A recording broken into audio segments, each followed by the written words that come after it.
The following is a HoopBall presentation.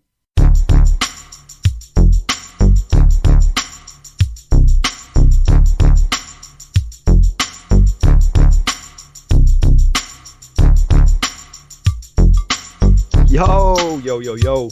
Welcome, Fantasy Tragics. Welcome, all of you DFS degenerates all over the world.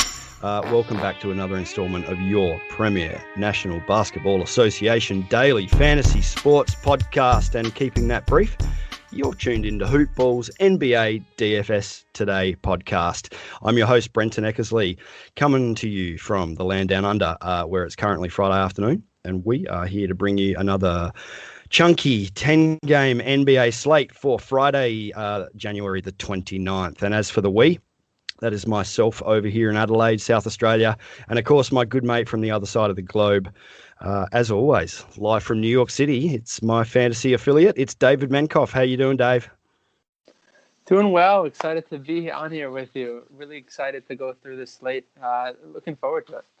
Yeah, man, for sure. Another big one. We were just chatting off air, talking about the potential that once the NFL season maybe calms down and the NBA starts to spread some of these games out, we may, see ourselves dipping a little bit in the number of games we see on a Friday. But as for us, it's been big ones. It's been 10. It's been 12. I think we saw a 13 in there at one point as well. But look, we'll crack into this, guys. It won't keep you held too long. But as always, just before we jump into this 10-game card, just have to mention one of our presenting sponsors, and that, of course, is MyBookie.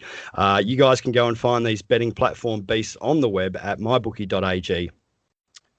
Gambling pundits out there think about the same kind of questions all the time, guys. It's, am I taking the over or the under? Am I taking LeBron or AD? And is there an upset coming here? But do you ask yourself the most important question you can possibly ask yourself when you're talking about betting, and that is where? Where are you going to put those bets? Where are you going to lay down those dollars? And let me tell you, folks, that's just as important as who you are actually making your bets on, where you are betting. So that's why we here at HoopBall DFS tell people to bet with mybookie.ag. MyBookie's rep is rock solid, and they've got the best odds, contests, and promotions in the biz. They're the only place you can trust to handle your NBA-related bets. And I've got a sneaking suspicion there's some kind of game of football coming up over there, Dave, that people may want to bet on. I don't know too much about NFL, but apparently it's the Super Bowl coming up very soon. So if you're going to place bets on the Super Bowl, absolutely the one place that you want to do that is at mybookie.ag. It's simple. Sign up, enter promo code HoopBall, that's HOOPBALL, and get your deposit matched halfway up to $1,000. Up to $1,000. So if you put in that full $1,000 deposit on your entry with the promo code HoopBall, they will match you with $500. It's as simple as that. Guys, head over to MyBookie if you want to add a little excitement to the sports you love and the games you bet on. Bet with the best. Bet with MyBookie. Alrighty, Dave. 10 games, mate. We got to get through it. Let's smash it out. Starting with Indiana Pacers and the Charlotte Hornets. This is a 7 p.m. Eastern Standard Time game. We're actually seeing a lot of spreads and game totals for these games for this Friday card because a lot of these teams aren't playing tonight, so it's great to see. Pacers, Hornets, we have a 220.5 game total, and the Pacers favoured by 4. On the injury report for these two teams, nothing really to note for the Charlotte Hornets, but Indiana Pacers have a few guys out. Karis LeVert obviously still out. TJ Warren still out. Cassius Stanley is listed as out. Jalen LeCue and Brian Bowen II. Cool. Let's move into it, Dave. Charlotte and Indiana. No back-to-backs for either of these teams. Excuse me. Hornets are on the front end of a back-to-back going into the Saturday game. And we actually saw this matchup on Wednesday. It wasn't a huge game total. Might be a few sneaky plays. What do you have for us here on the Pacers side of the ball? Yeah, you definitely called it. It's definitely a nice fun little rematch to start the card. I really like, I have to go back to Malcolm Brogdon.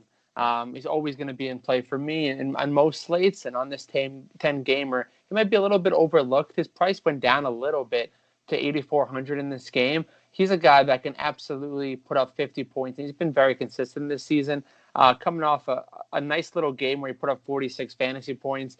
And the previous game, he put up 60. So he's a guy that's red hot. I love him in this matchup. He's my favorite play probably on the Pacers side. The only other guy I'm really looking at I'm going to have a lot of interest in is the big man down low. Domantas Sabonis coming off a triple-double, a guy that's rock solid, was questionable to play in the last game, and he still put up a triple-double. So he is going to be absolutely one of my favorite plays. His price actually also went down. It's going to be a theme of the entire slate, it seems, with a lot of guys being priced down after big games. So I love Sabonis and Brogdon. I think they're a hell of a duo to really attack on this 10-gamer. Who do you like on the Pacers side?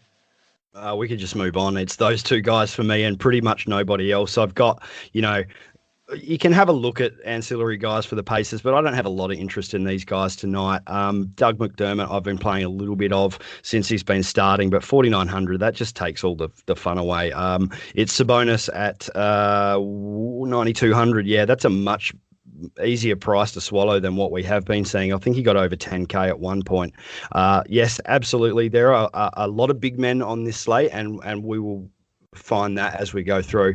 Lots of centers, lots of big guys, and lots of high-priced guards as well. But Sabonis is definitely in play with the price drop. Malcolm Brogdon, perfect. Exactly what I was thinking too. There are so many high-priced, big-name guards on this slate that Brogdon could easily go under-owned against a good matchup in the Hornets. So I like the price drop at 8,400.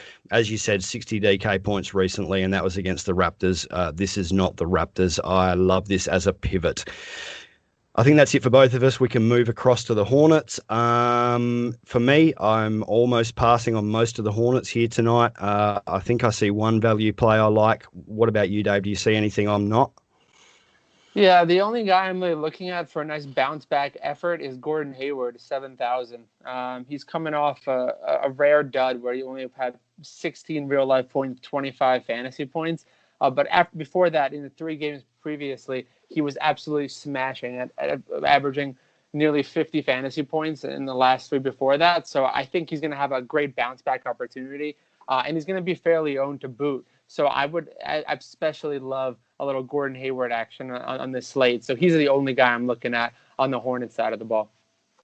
Did I email you my notes before we started this? Because you're just basically reading off my sheet here. It's just perfect. Gordon Hayward, 7K. That's just too low. This guy's been underpriced a lot in the last week or so, maybe 2 weeks. And as you said, coming off points of 43, 57, and 49, 7K, I'll pay that every day of the week, and especially where we need to find some value or lower mid-price guys to pay up for some of the studs on this card. Absolutely in play. The only other guy I'm going to throw in here is Cody Zeller.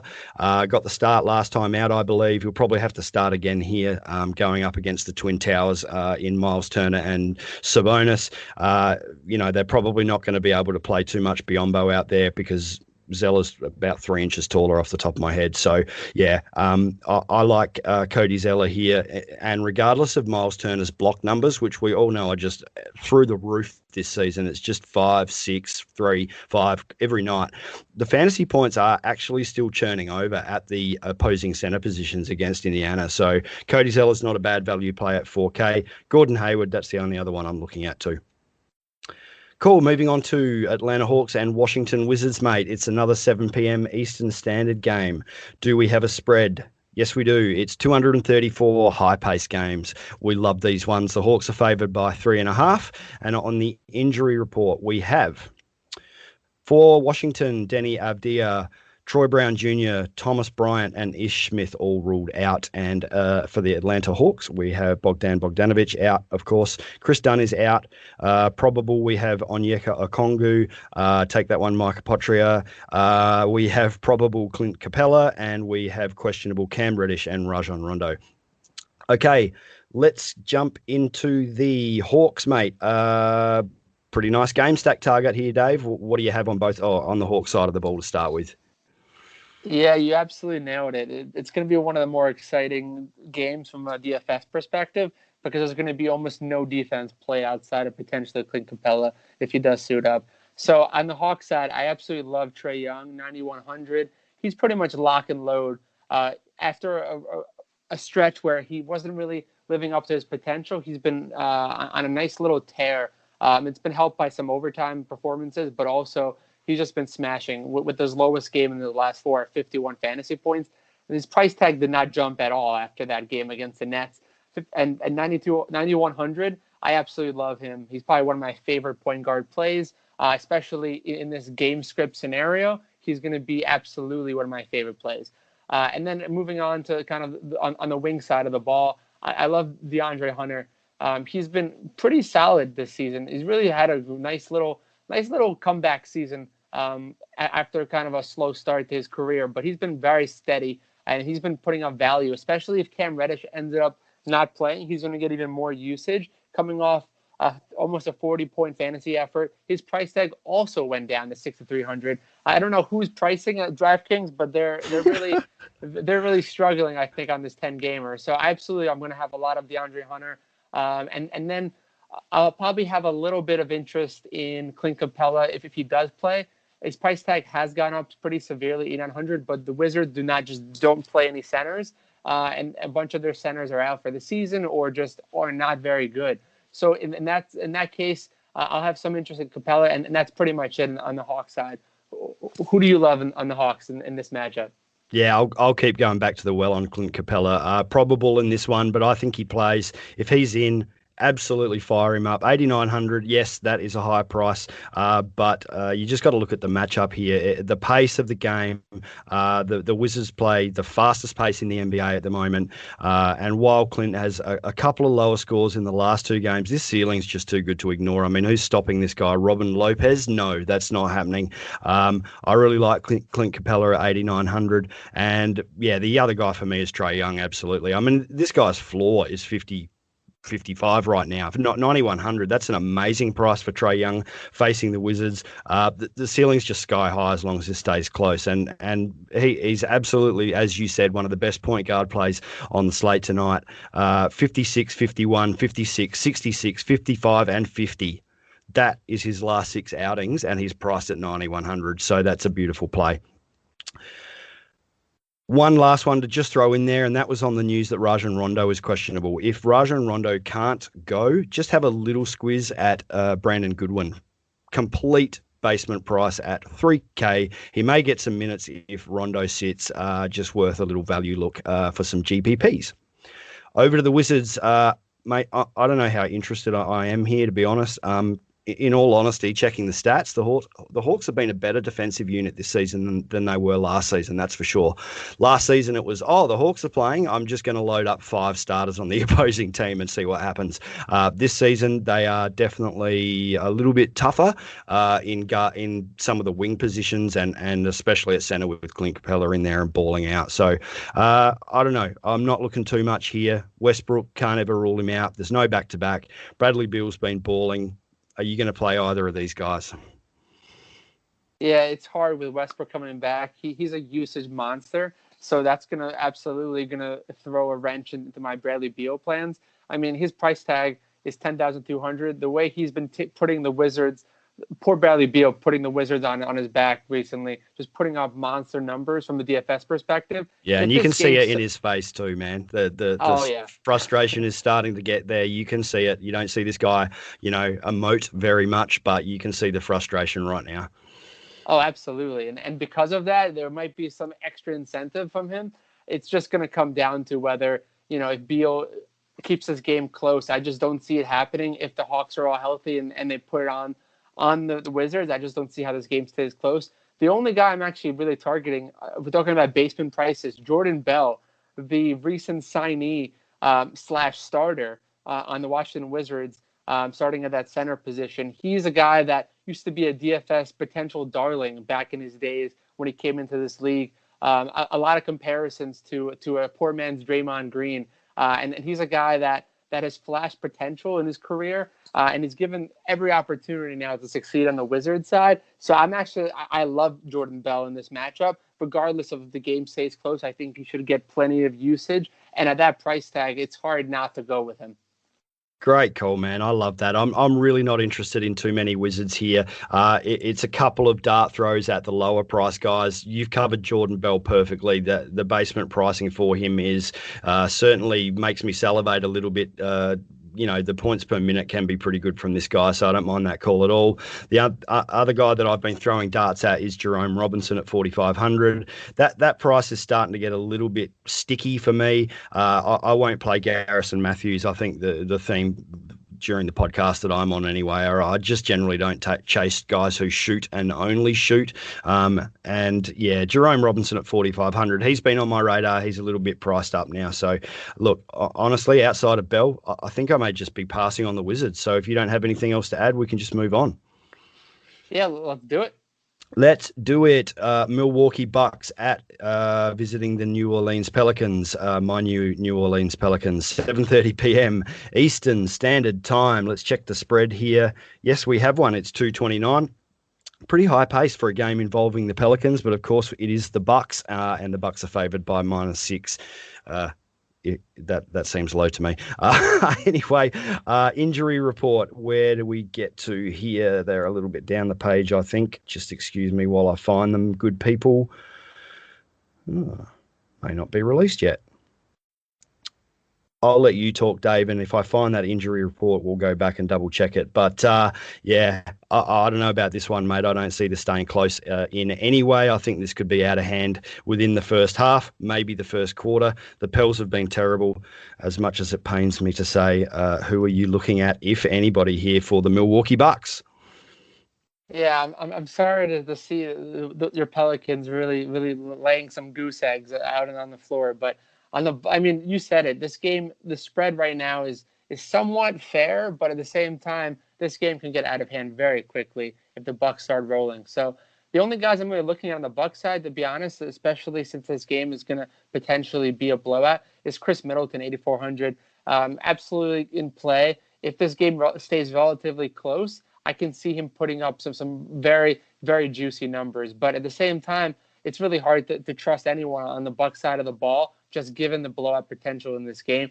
The only guy that I might throw a couple wild cards into is Dante De Vincenzo at 5,000. I mean, that price tag is not very appetizing, but a guy that can get a lot of run, especially if the game ends up being a blowout.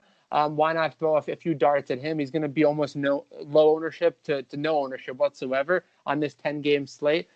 So he could really be a difference maker, but that's about it for me. Yeah, I'm kind of down the same line as you. I don't play Dante too much. It's just that shooting guard, pure shooting guard who throws up threes, and he can get a few defensive stats as well. I don't mind that call at the salary against the Pels.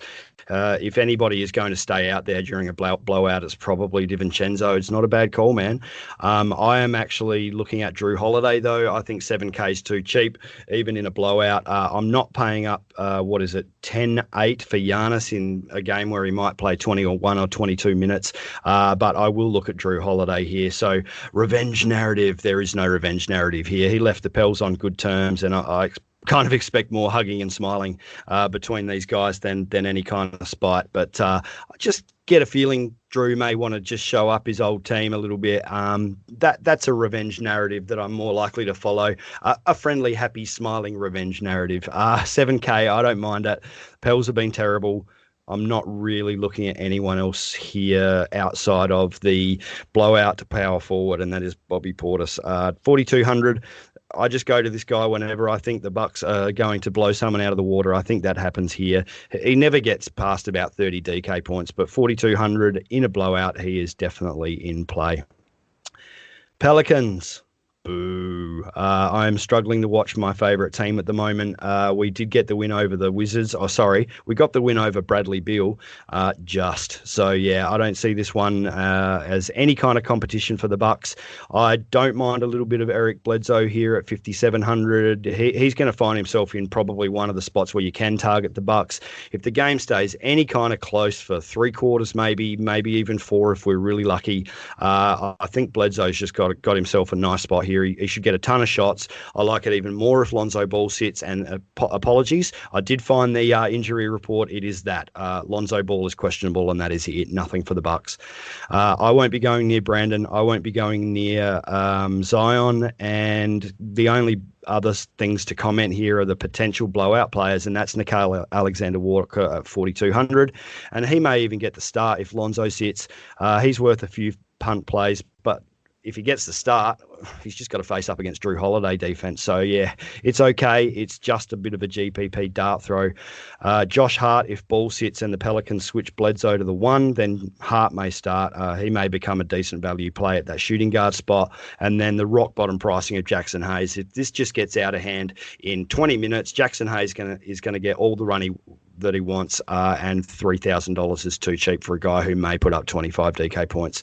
Okay, that's my lot done for the Pels, mate. Who do you have, if anybody, here for New Orleans? Yeah, for me, I'm going that revenge narrative a little bit. I'm gonna play a little bit of that card. Eric Bledsoe, 5,700. Absolutely gonna be in play for me, regardless. If Lonzo sits, he's gonna be a lock and load. If Lonzo plays, he might be less owned and still be a great potential, just given the price tag. He's been playing much better recently. So absolutely is going to be in play for me on the Pelican side. And then Nicole Alexander-Walker, 4,200. They've recently announced that he's going to be getting more minutes down the stretch, especially if Lonzo ends up sitting. He's going to absolutely smash at a 4,200 price tag. He's probably my favorite play on the Pelican side, just given the matchup and the potential for blowout. I'm not going to have too much interest in Ingram or Zion Williamson, although they are priced pretty fairly. I still am not going to really go that way. So that's pretty much it for me. Bledsoe and Nicole Alexander-Walker, and that's it. Done. Script written. Beautiful. All right, let's move on to the next one. We have the Cleveland Cavaliers visiting the New York Knicks. It's a 7:30 p.m. Eastern Standard Time game. As far as the spread goes, yes, we have one. It's a slow one, and that's to be expected. These guys matched up a couple of weeks ago, I think, and it ended up 103, 106 or something similar. So 205.5 game total, and the Knicks favored by 2. At least it should stay close for us. On the injury report for the Cleveland Cavaliers, Matthew Dellavedova, Kevin Love listed out, and Larry Nance Jr. has come up as questionable today. So, yeah, him and Lamar Stevens, who is of no consequence for New York Knicks. Reggie Bullock has come up on the injury report today as questionable, and Alec Burks has come up as probable. New York Knicks, Cleveland Cavaliers, slugfest, slow pace. What do you have there, Mr. Menkov? Yeah, it's tough to really target anyone on both sides of the ball, just given the matchup and this ugly spread. I mean, it's basically 200 total, and that's just very low for any spread and any matchup. Two slow teams going at it. I don't have a lot of shares of anyone on that side of the ball. The only guy that I'm really going to have some interest in, very minimal, is Julius Randle at 9,300, but his price tag is only $100 more than Sabonis, and I like Sabonis quite a bit more earlier on the card. So that's pretty much it for me. I'll throw some dart throws potentially. Mitchell Robinson, he hasn't really been living up to his kind of potential this season. After a pretty solid start, he has not been putting up any kind of consistent fantasy numbers. His best game has been 35 about a week ago. So I might have some shots of Mitchell Robinson if he ends up getting the best of Drummond somehow, but that's about it for me. Who do you like on the Knicks side of the ball? Yeah, it's the price for Mitch Robinson. It's 5,500. It's starting to get right down there. He's in the great spot facing Drummond.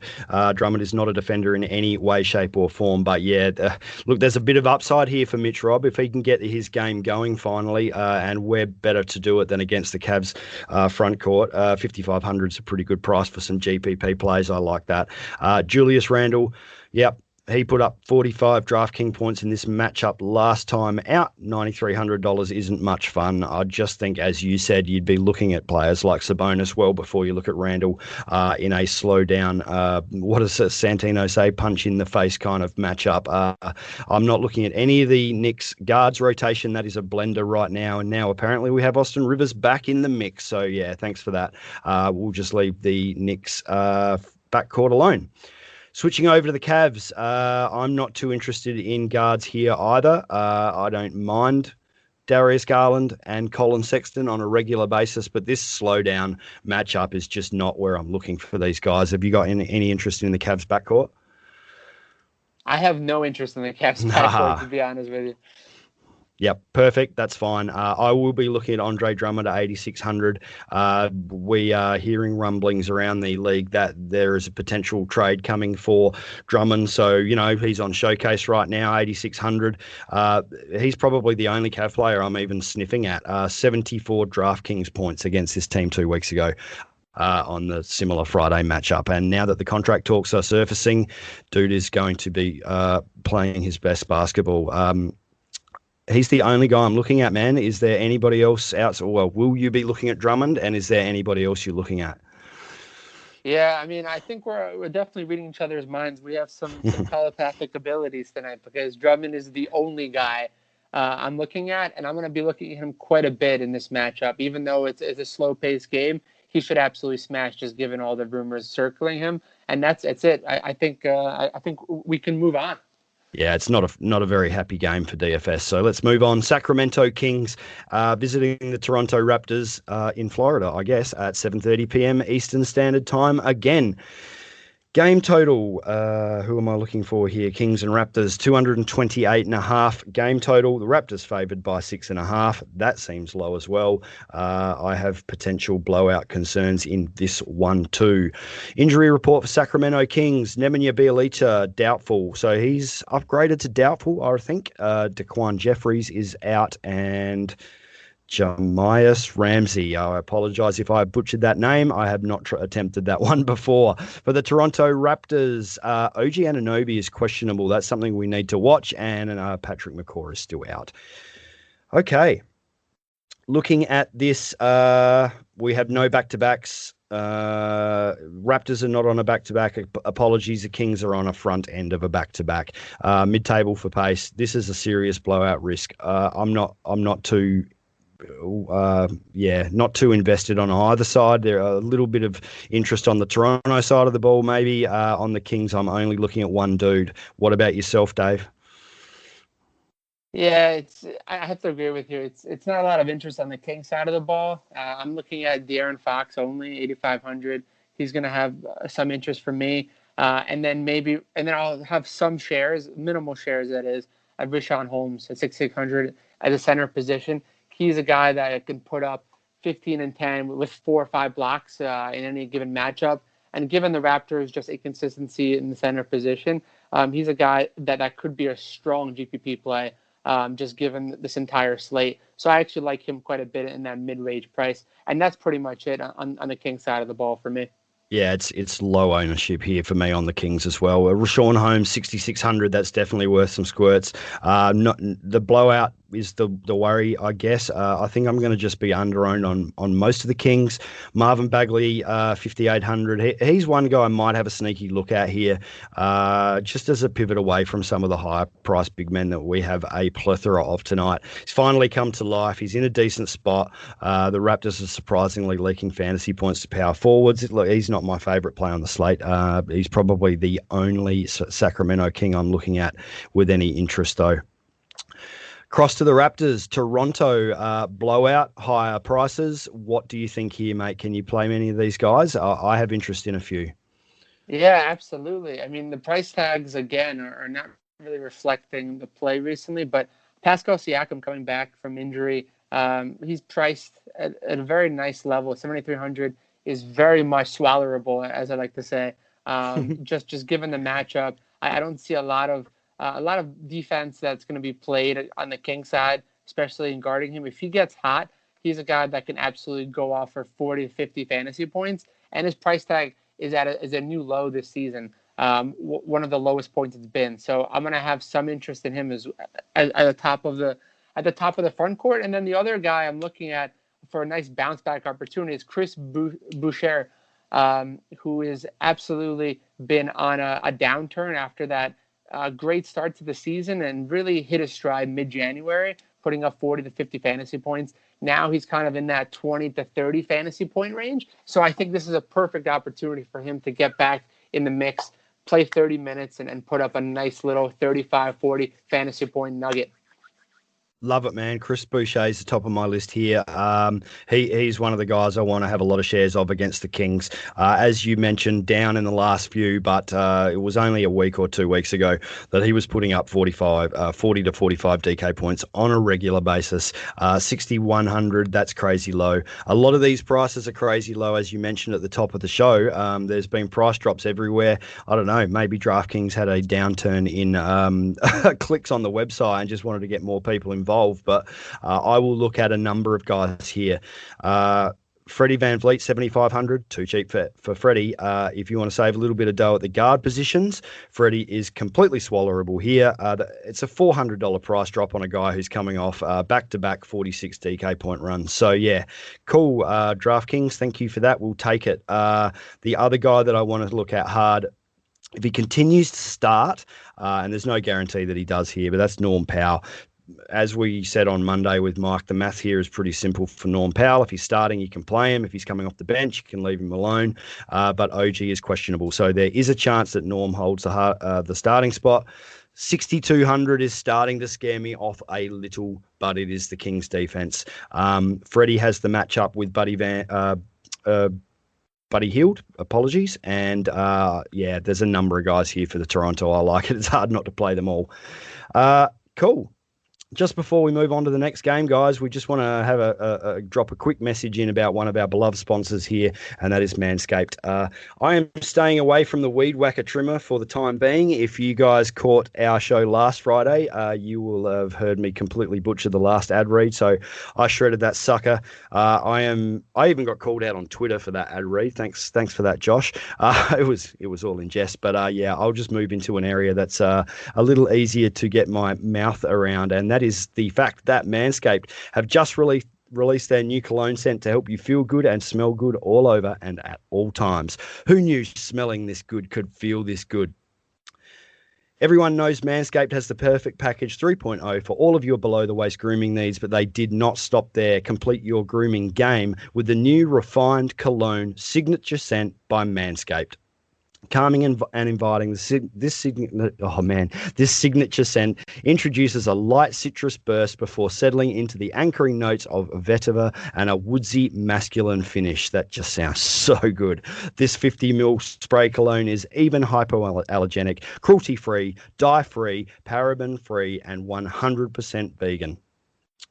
So be sure to check out the new refined cologne scent from Manscaped, and also check out the Perfect Package 3.0 with all the essentials for your below-the-waist grooming needs, including the original and the best, the Lawnmower 3.0 trimmer.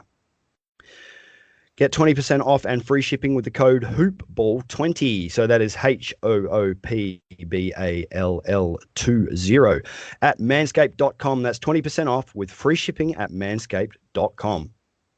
Look good, feel good with Manscaped. Okay, Philadelphia 76ers, your Sixers, Dave, versus the Minnesota Timberwolves at Timberwolves, 9 p.m. Eastern Standard Time. Spread. Yes, we do. That is one of the few games we do not have one for. Injury report. I'm not finding that quickly here either. Oh, here we go. Minnesota Timberwolves. Jarrett Culver is now listed as out. Juancho Hernan-Gomez is still out. D'Angelo Russell is questionable, so that we need to keep an eye on. And Karl Anthony Towns is still out with COVID, unfortunately, for that young man. For the 76ers, Joel Embiid is popping up as questionable. Terrence Ferguson is out. Vincent Poirier is probable. And then we have Mike Scott out and a couple of other guys who are of no consequence to DFS. Let's jump in, mate. Your 76ers. I rambled my way through the Pelicans. What do you have for your team tonight? Yeah, this is going to be another one of those interesting matchups because the Sixers play well and play like they did the other night against the Lakers. Up until the last 3 minutes of the game, they should absolutely smash the Timberwolves. With that said, if they play the last 2 minutes of the game, it's going to be a close one. But in either case, I have to say, Ben Simmons is criminally underpriced yet again. I played him the other night, and no one else played him, so thank you very much. But he's absolutely going to smash in this matchup regardless of this game. If this game stays remotely close, that price tag is outrageous. Under $8,000 for a guy that can put up a monster triple-double at any point. I think DraftKings intentionally does not like Australians. I think I've decided that's going to be the new motto for DraftKings. How could you not like Australians? What's going on there? Unbelievable bias. But with all that said, he's going to be my favorite play on the Sixers side of the ball. Again, priced really well, coming off a triple-double. Should be a lock and load at that price tag. The only other guy I'm really looking at is going to be Joel Embiid if he does suit up for the Sixers. He is questionable. If he sits, Dwight Howard becomes an absolute smash.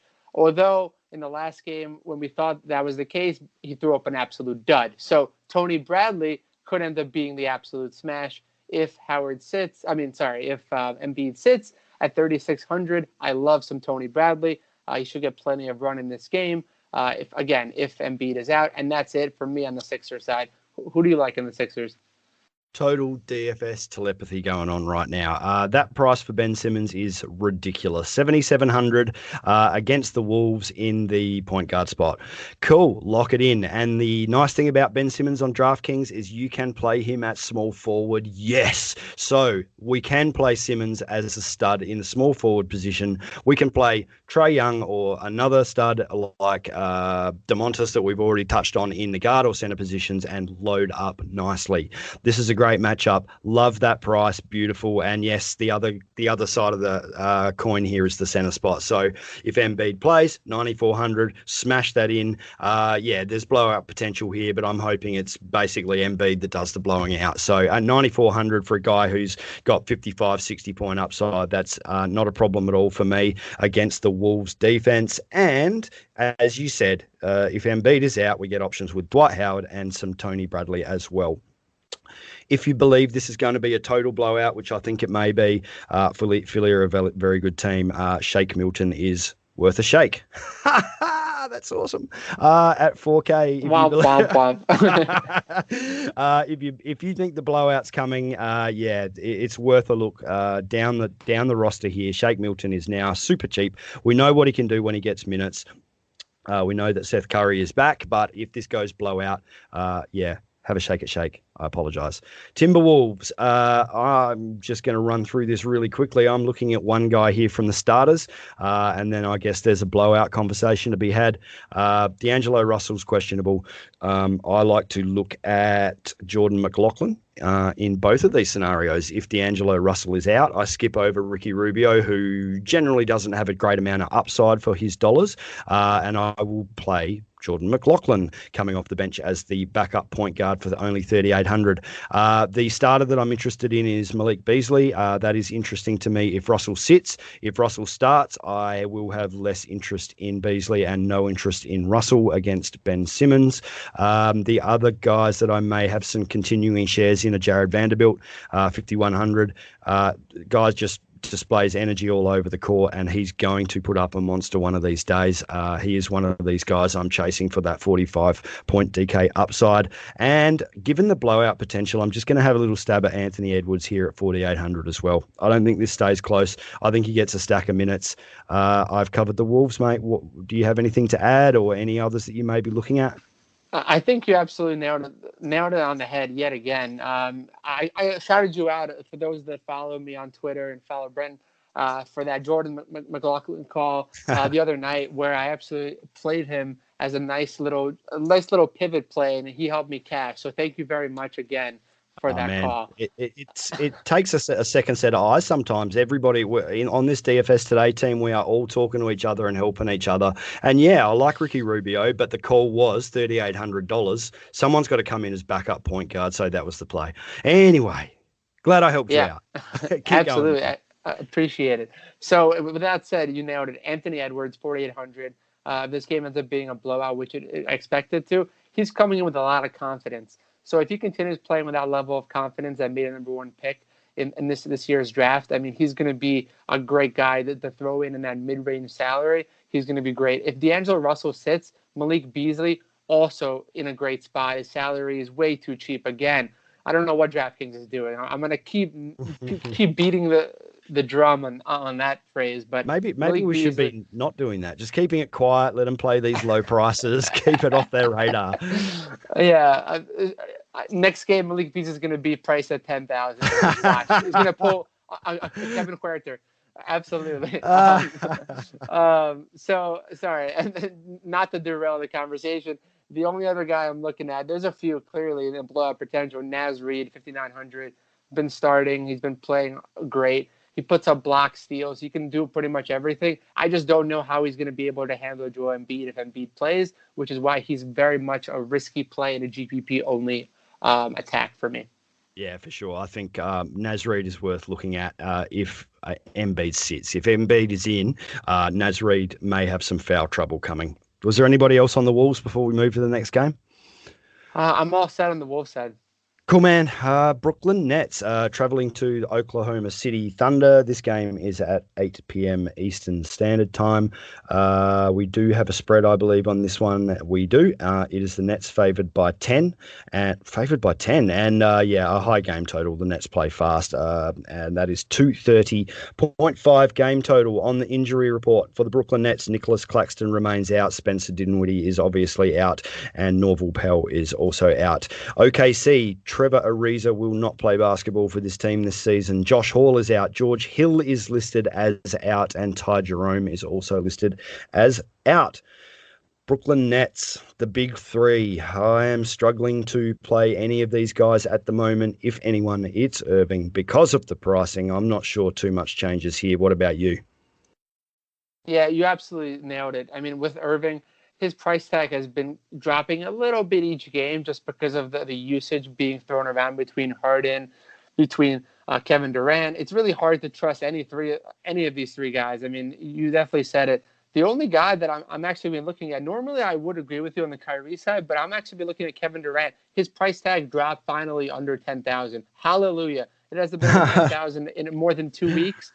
And I think it's a perfect opportunity to attack that price tag, coming off a 46-point game, which is not very good. However, it's still worth attacking, especially against the Thunder. I love Kevin Durant, and he's going to be probably low owned on this entire slate, so it could be a great GPP call. But that's it for me on the net side.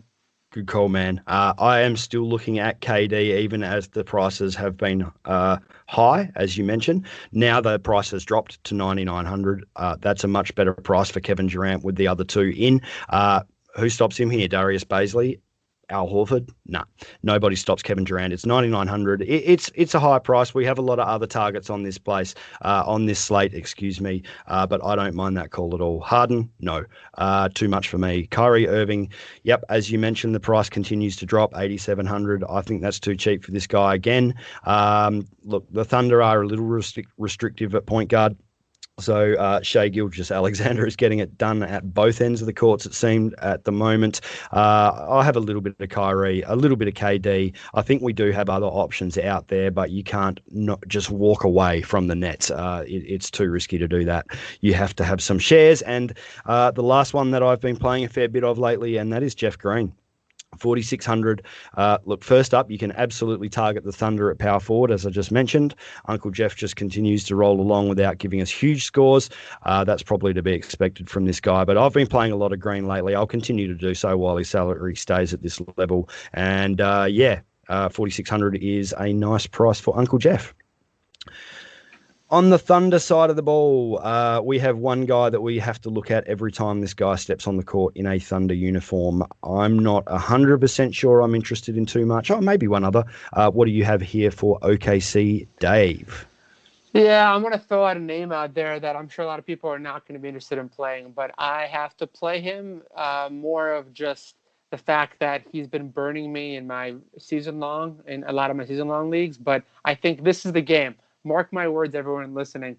This is the game where Darius Bazley goes back and has a double-double. I know Horford's back. He's going to be absolutely low-owned. He's going to be strictly GPP play. I wouldn't recommend him for cash on any slate, but for GPP purposes, I think Darius Bazley puts up a double-double and puts up a nice little 35-point, 40-point game to absolutely smash that price tag. But again, that's an outrageous call by me. So take it with a grain of salt. The only other guy I'm looking at is Shea Gilgeous-Alexander. I mean, he's 8,300. always consistently going to be in play, especially against the Nets. If this game somehow stays close, which I don't expect it to, he's still going to be in play for me, 8,300. It's hard to really fade him on most slates, and he's priced pretty reasonably in comparison to a lot of the other guards tonight. Yeah, cool. I'm looking straight at Shea as well. Brooklyn are a little bit hard to read for opposing point guards at the moment. The narrative is that the Nets don't play defense, but if you go look at the stats in the last 7 to 15 and even the last 30 days, Brooklyn are very tough for opposing fantasy point scoring at the point guard position. Apologies. So it's a tough one. 8,300, that's slightly low for SGA on any given night, so I won't mind a few shares of him.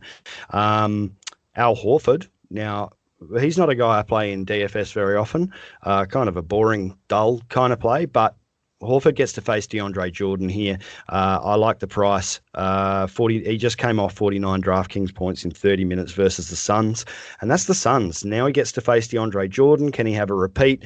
I don't like chasing games like that too much, but it's definitely a name to think of. The Baisley Cole, man, if you get that one right, and we had a chat about that with Jakar Sampson a little while ago. I'm not sure that one came off, but these are the ways that you take down DFS slates. You hone in on the guy you think is going to have a big game. You call the double-double like you just did, and at 5K, sure. If Baisley gets 35, you've won. So I don't mind that call.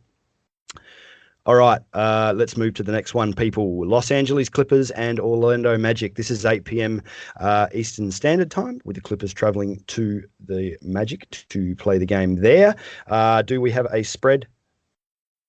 Magic. Yes, we do. 212. It's a fairly low total, kind of middling kind of total, which isn't surprising with these two teams. And the Magic favored by 4 with some big names out for the Clippers. Obviously, not yet submitted, but we know that Paul George and Kawhi Leonard will almost definitely not be there in this one. For the Orlando Magic, Al-Farouq Amino's out. Michael Carter-Williams is out. Markelle Fultz is, of course, out. Jonathan Isaac is, of course, out. And Chuma Okeke, I love saying that name. He is out also. Okay, Clippers. This is a second unit basically playing at the moment outside of Batum, outside of Ibaka, and Beverly if he gets up. I am not really that interested in a great deal on either side of the ball, I don't think. What do you have here for the Clippers, Mr. Menkov? Yes, it's tough. The Clippers are an absolute mystery night in, night out. Any one of these guys can really go off, and that's what we've noticed with the likes of Paul George and Kawhi Leonard being out. There's so many guys that can go off any night. Reggie Jackson went off in the last game he played. His price tag has gone down a little bit. He is playing on a back-to-back set, so that might be something to look at to see if his minutes might go down a little bit. But he's a guy that has been consistent if he gets minutes. So I don't have a lot of issues, 6,700, taking some shots at Reggie Jackson. He's not going to be highly owned. So that's something that they really monitor for GPPs. That's pretty much it on the Clippers side. I don't like Luke Kennard at 6,200, not really in play. Serge Ibaka at 6,200 is also not going to be in play. So it's going to be Reggie Jackson and Reggie Jackson only for me on the Clippers side. Who's your top Clippers play, if any? Yeah, it's hard to nail these guys down. As you said, it's a real blender in there for the Clippers. Kennard goes off one night, and then the next night it's Jackson. 6,700 for Reggie. I don't mind it. It's not my favorite play. He did put up 46 fantasy point return, but that was against the Hawks. A little bit of a different story here, although he will only be facing Cole Anthony, I guess. So, yeah, if you want exposure to this Clippers game, the safest place is probably Reggie Jackson. I have been interested in Terrence Mann lately, but since they upped this price by $1,200 one game apart, I am not messing with that too much. Luke Kennard, no. Marcus Morris, no. I'm just skipping through. Let's move across to the Magic side of the ball. I'm not sure about too much interest here either, mate, although they are going up against a pretty depleted Clippers team. What about yourself? I'm going to throw a name out there. Here we go. That people are probably not going to play, but he's going to be absolutely in play for me as a nice dumpster diving play. He's actually my favorite play of this entire game. Khem Birch, backup center on the Orlando Magic. He's priced at $4,000. He's a guy that if he can get, he's another great points per minute fantasy darling. So he's going to be absolutely in play for me, just given you mentioned the fact that this game is going to be a mystery. I don't know if Vucevic is going to potentially get a full workload. And he's proven night in, night out that if he gets the minutes, Kem Birch can absolutely smash. Coming off a 31-point fantasy effort against the Kings in a blowout scenario, very efficient from the field, can get blocks, can get rebounds. So I like Kem Birch a lot as a nice salary saver. That's it for me on the Magic side. Man, you're not the only one throwing that name out there. I've been on this guy for a little while, and there are a number of kind of big guys, power forwards and centers in that backup role that just continue to roll along and chug out 25 fantasy points every single night they step on the floor. And the prices don't change. And we're talking about guys like Bobby Portis. We're talking about Kem Birch. There is another one I can't quite think of right now, but there's three of them that are in my rotations pretty much night in and night out at the moment. Kem Birch is absolutely on my radar here, coming off 31 DraftKings points, 4K maths, people. That is a good price. Not sure I'm playing Vooch. I think I'd rather play Capella or Drummond at around this price range. Aaron Gordon, 7,100. I think that's completely swallowable. Apart from one bad game, his floor has basically been around 35, and $7,100 is too cheap when he has a ceiling that has been reaching into the 40s and 45s, occasionally a little bit higher. Evan Fournier, roasting teams at the moment. The floor's 35, the ceiling's 45. No Paul George or Kawhi Leonard to stop him out there. 6,400. It's starting to get hard. I think that's around the same price he was at last time, and I think he beat that last time, but I'm not sure how many times I'm going back to the Evan Fournier well. So, I think I'll leave it at Gordon. I think I'll leave it at Kem Birch with you. Denver Nuggets and the visiting the San Antonio Spurs. This is an 8:30 p.m. Eastern Standard Time game as well. Spread, we have one. It is 225 game total, and the Nuggets are favored by 3.5 points on the injury report. For the Denver Nuggets, PJ Dozier and Greg Whittington are both listed out, and for the Spurs, Luka Samanic, I'm sure that's not how you say that gentleman's name, but he is out, and Derek White, who was nearing a comeback, so we heard, he has been listed out with that toe injury for Friday as well. Denver Spurs. The Spurs are on the front end of a back-to-back here. I don't think that's something we really need to pay too much attention to outside of maybe DeMar DeRozan. The Nuggets are not on a back-to-back. Jamal Murray fallen back to earth in the last couple. Nikola Jokic, 10-1. Are you playing either of these guys or any of the other Nuggets, mate?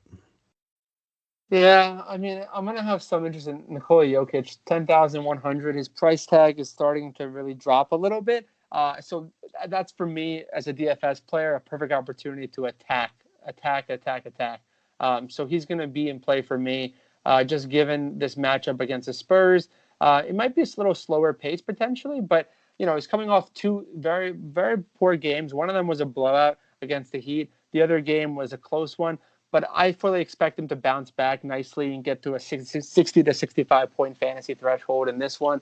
There's not a ton of big man centers that are really priced at that high price tag. So I think he's going to be absolutely in play for me. I'm not going to have a lot of interest in Jamal Murray. You mentioned 6,900. That price tag is pretty swallowable, but I also am not going to put a lot of shares into him, just given his volatility. And there's other guys that will have a much better floor on this type of slate, especially. And that's pretty much it. The only other guy I'm actually going to have some interest in, I forgot to mention, is Michael Porter Jr., 6,600. He's, coming back from COVID, starting to get his legs under him. A couple games ago, he did put up 46 fantasy points. If he gets one of those games where everything's falling, he's involved in the offense, gets minutes, he should absolutely smash that price tag against the Spurs. Cool, man. Look, I'm probably not interested in Nikola Jokic tonight. Look, the problem here is, as you said, there's not a lot of big men at this really high price tag, and the potential ceiling that Nikola has, that 65 to 80. Is that the ceiling? It's probably 80. We know what he's capable any given night. I'm just not sure I'm playing him too much here. It's going to be a slow down kind of game. I think we have better value in the center spot that we have already crossed paths with in this podcast. Michael Porter Jr., 6,600. It's just starting it a little tough to play for me. The upside is absolutely there, as you said, 45 to 50 DK points. Anytime he steps on the floor, I'm just not sure we get to them here. Yeah, he's been closer to 30 DK points recently. I'm just not sure I can trust the price tag. But if you beat me with MPJ, I will take it on the chin. Not playing Jamal Murray. Here is the other power forward that I could not think of before, who's just coming out, rolling along, putting up his 25, even higher fantasy points every now and then, and that is JaMychal Green. Coming off the bench at power forward, this is a great spot for JaMychal Green. His last two outings are 34 fantasy points apiece. So he's 4,600. I can play that if I need to land on him. Absolutely. Moving across to San Antonio, 6,100 for Dejounte Murray. This is continuing this trend. I don't know what is up with the pricing tonight. Against Jamal Murray, it is the Murray battle. I will take 6,100 for Dejounte every single day of the year. Will you, David? I mean, there's really no question. I'll take it. I mean, this price tag, again, you called it. It's absolutely outrageous. I mean, he's priced almost at that mid-salary range for like a backup point guard. And he's getting crazy. 35, 40 minutes a game. It's absolutely wild. His production has been pretty consistent. And at that price tag, he should be a plug and play as they come. There's only so many spots we have on our rosters. So it's incredible that we just have to choose from all these fantastic value plays. Absolutely. It's going to depend on your build again. If you go big at the center spot, or you find, that you're filling up other positions across your card with small forwards and power forwards, this is a great place to save. Dejounte Murray versus Jamal Murray, as I mentioned. This is the floor. 6,100 price tag. That's the value for Dejounte Murray's floor. Against Jamal Murray, this could be 45 DK points or more. I think this is probably my favorite middle-priced play of the day. Outside of that, I am really not looking at too much else on the Spurs team. DeMar DeRozan is worth a few shots at 6,800. Yeah, especially when Michael Porter Jr. is probably out there trying to chase this guy around a little bit.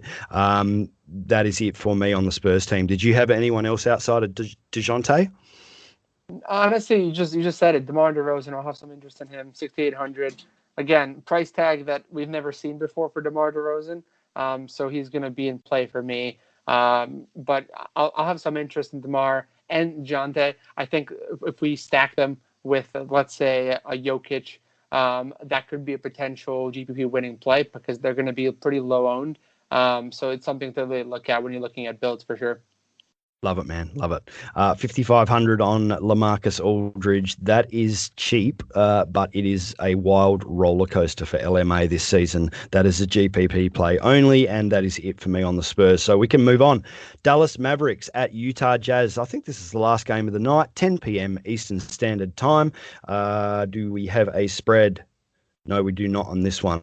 And moving into the injury report for the Dallas Mavericks, it's only Maxi Kleber still listed as out. I believe that he is close to a return. Also for the Jazz, it is Derek Favors questionable.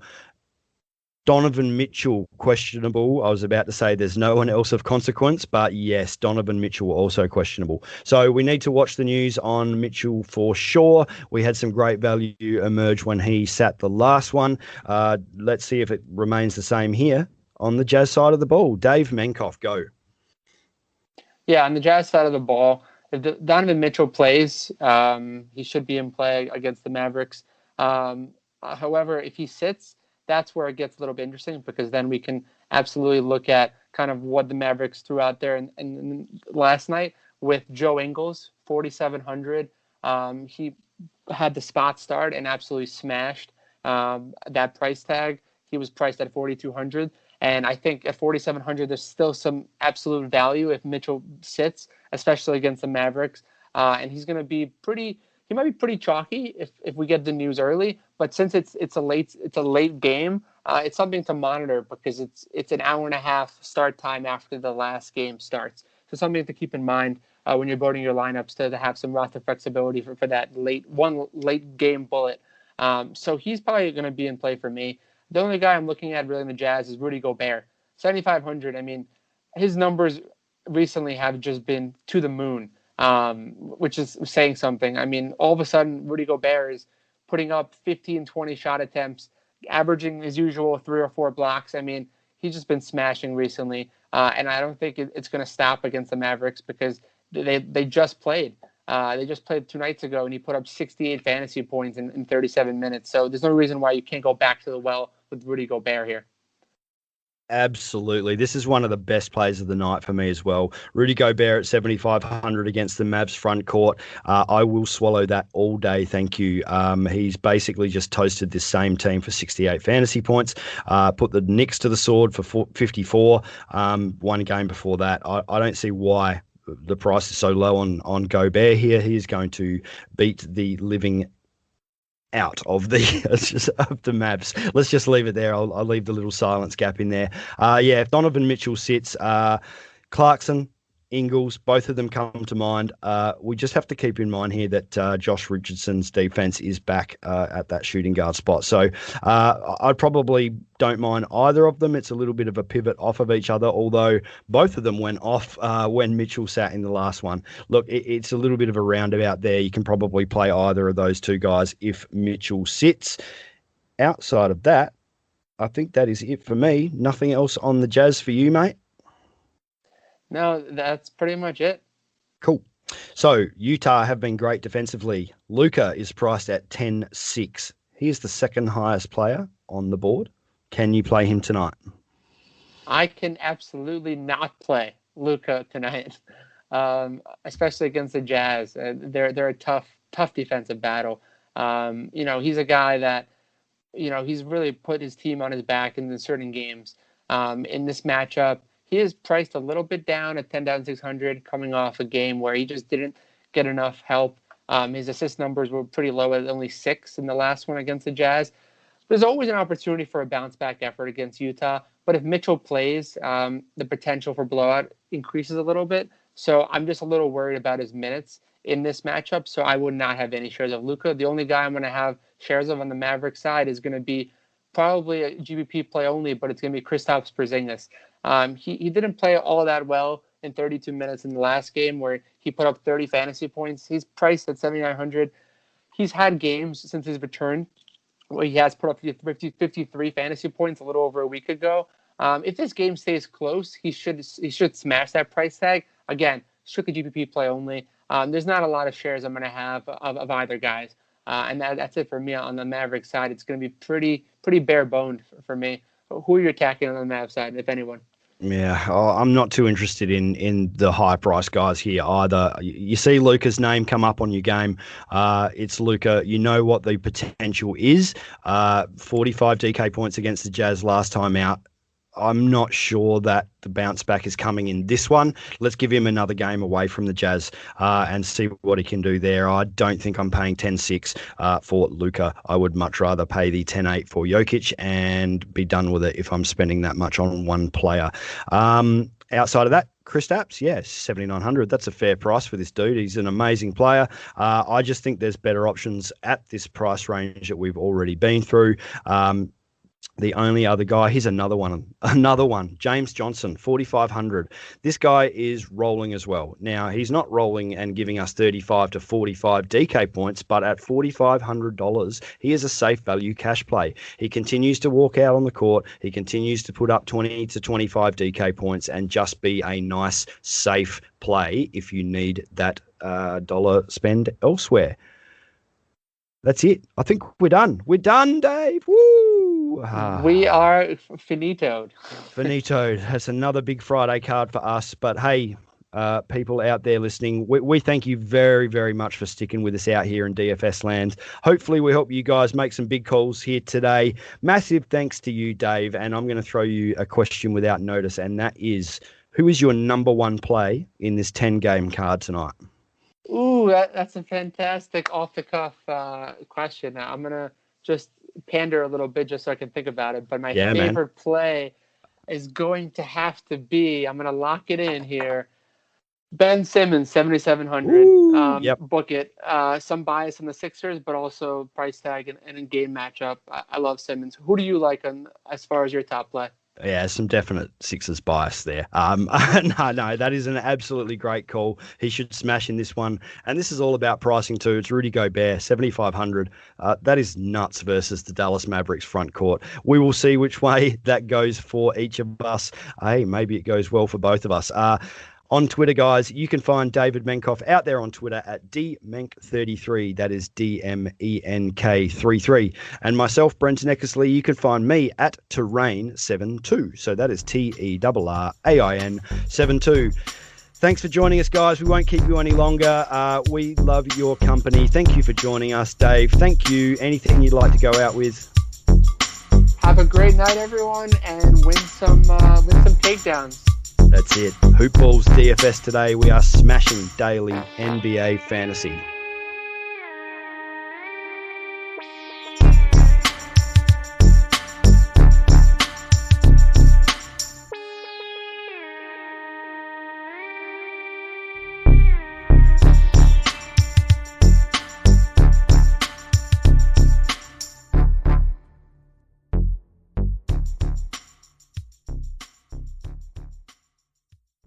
This has been a HoopBall presentation.